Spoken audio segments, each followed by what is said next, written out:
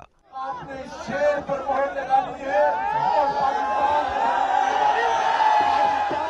میاں شہباز شریف کے این اے 123 کے دورے کے دوران ان کے ہمراہ این اے 124 کے امیدوار رانا مبشر اور دیگر رہنما موجود رہے اور ان کے قافلے کے ساتھ 20 کلومیٹر تک کا سفر کر کے الیکشن مہم میں حصہ لیا. کیمرامین عمیر رئیس کے ساتھ سرفراز احمد, GNN لاہور. بانی پی ٹی آئی نے پیغام دیا ہے کہ تمام امیدوار اتوار سے کھل کر انتخابی مہم شروع کر دیں. پی ٹی آئی رہنما اور وکیل بیرسٹر علی ظفر کی اڈیالہ جیل کے باہر میڈیا سے گفتگو اور کہا بانی چیئرمین سے جیل میں ملاقات ہوئی ہے. انہوں نے کہا کہ حکومت بنا کر ملک میں قانون کی بالادستی قائم کریں گے. عوام نے الیکشن میں ووٹ ڈالنے ضرور جانا ہے, جیت پی ٹی آئی کی ہی ہوگی. آپ نے ووٹ اس لیے کرنا ہے کیونکہ یہ پی ٹی آئی کا الیکشن نہیں, یہ عوام کی آزادی کے لیے الیکشن ہے. انہوں نے پیغام بھیجا ہے اپنے سارے کینڈیڈیٹس کو. چونکہ 8 فروری کو ہونے جا رہا ہے, کچھ دن رہ گئے ہیں. ابھی تک جو کیمپیننگ ہو رہی ہے مجبوراً سوشل میڈیا پہ کر رہے ہیں یا کچھ لوگ کارنر میٹنگز تک کرنے جا رہے ہیں. اتوار سے کیمپین کو اوپن کر دیں اور اس کو جاری رکھیں 8 فروری تک. یہ اہم پیغام دیا ہے آج کے دن کے لیے. خیبر پختونخوا کوئی تجربہ گاہ نہیں کہ کوئی تجربہ کر کے چلتا بنے. خیبر پختونخوا میں رشوت کا بازار گرم ہوا. انہوں نے اپنی جیبیں بھری, عوام سے جھوٹ بولا کہ 1 کروڑ نوکریاں اور 50 لاکھ گھر دیں گے. کہا گیا کہ بلین ٹری سونامی لگاؤں گا. جو درخت لگے تھے وہ بھی اکھاڑ دیے گئے. مریم نواز کا مانسہرہ میں جلسے سے خطاب. کہا آج 10 سال بعد صوبے سے نکلے ہیں, 10 سال میں 10 نہیں تو 5 ہسپتال ہی دکھا دو. لوگ ان پر تنقید اس لیے کرتے ہیں کیونکہ ان کی کارکردگی زیرو ہے. نواز شریف کا بدترین مخالف ذاتیات پر اتر آیا تھا. ہاتھ جوڑ کر کہتی ہوں مانسہرہ والے اپنے مستقبل کا فیصلہ سوچ سمجھ کر کریں. سائفر کیس کی بات کریں گے. سائفر کیس میں سابق سیکرٹری خارجہ سہیل محمود اور سابق سیکرٹری داخلہ یوسف نسیم سمیت 4 گواہان کے بیانات قلم بند کر دیے گئے ہیں. دوران سماعت شاہ محمود قریشی نے گواہوں کے بیان ریکارڈ کرنے کے دوران پروسیکیوٹر کی مداخلت پر اعتراض اٹھا دیا. کیس کی سماعت ختم ہونے پر بانی پی ٹی آئی اور سپرنٹینڈنٹ اڈیالہ جیل کے درمیان تلخ جملوں کا تبادلہ بھی ہوا.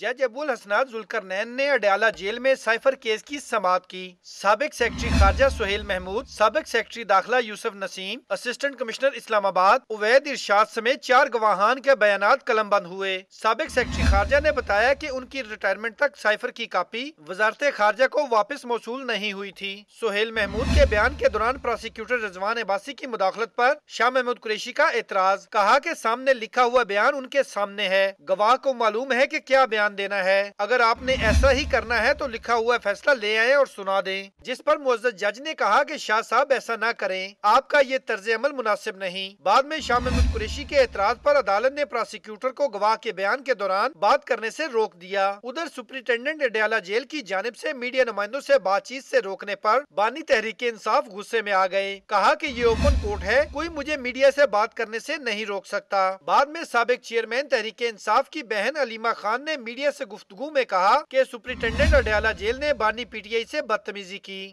آج کورٹ روم میں عمران خان بات کر رہے تھے میڈیا کے ساتھ. جو یہاں کے سپرنٹینڈنٹ ہیں انہوں نے آ کے ان کے ساتھ بڑی سخت کلامی کی اور بدتمیزی بھی کی ان کے ساتھ. اور ہمیں بھی بڑا افسوس ہوا کہ ہم نے ان سے پوچھا آپ نے خان صاحب کے ساتھ بدتمیزی کیوں کی, تو انہوں نے کہا اس لیے کیونکہ انہوں نے مجھے تم کہہ دیا تھا. بعد ازاں D I G jail Rawalpindi کی ہدایت پر میڈیا نمائندوں کو کمیونٹی ہال اور اڈیالہ جیل سے باہر بھجوا دیا گیا. کیس کی سماعت کل تک ملتوی کی گئی. عدلیہ مخالف مہم چلانے والوں کی شامت آ گئی. 500 سے زائد اکاؤنٹس کی شناخت کر لی گئی. نام ACL اور سٹاپ لسٹ میں ڈالے جائیں گے. بیرون ملک سے چلنے والے اکاؤنٹس کے گرد بھی شکنجہ سخت ہوگا. JIT میں ایک نادرہ آفیسر بھی شامل کر دیا گیا ہے. وزیر اطلاعات مرتضی سولنکی کا کہنا ہے کہ گھٹیا مہم میں شامل کیے گئے کئی اکاؤنٹس بند کر دیے گئے ہیں. Army chief general Syed Asim Munir سے چین کے نائب وزیر خارجہ نے ملاقات کی۔ دو طرفہ دفاعی تعاون کو مزید فروغ دینے کے اقدامات پر تبادلہ خیال بھی کیا گیا ہے۔ پاک فوج کے سربراہ نے کہا کہ پاکستان اور چین کے درمیان تعلقات علاقائی امن و استحکام کی مشترکہ سوچ پر قائم ہیں۔ باہمی تعلقات دونوں ممالک کے عوام کے لیے علاقائی امن، استحکام اور خوشحالی کے لیے خصوصی اہمیت رکھتے ہیں۔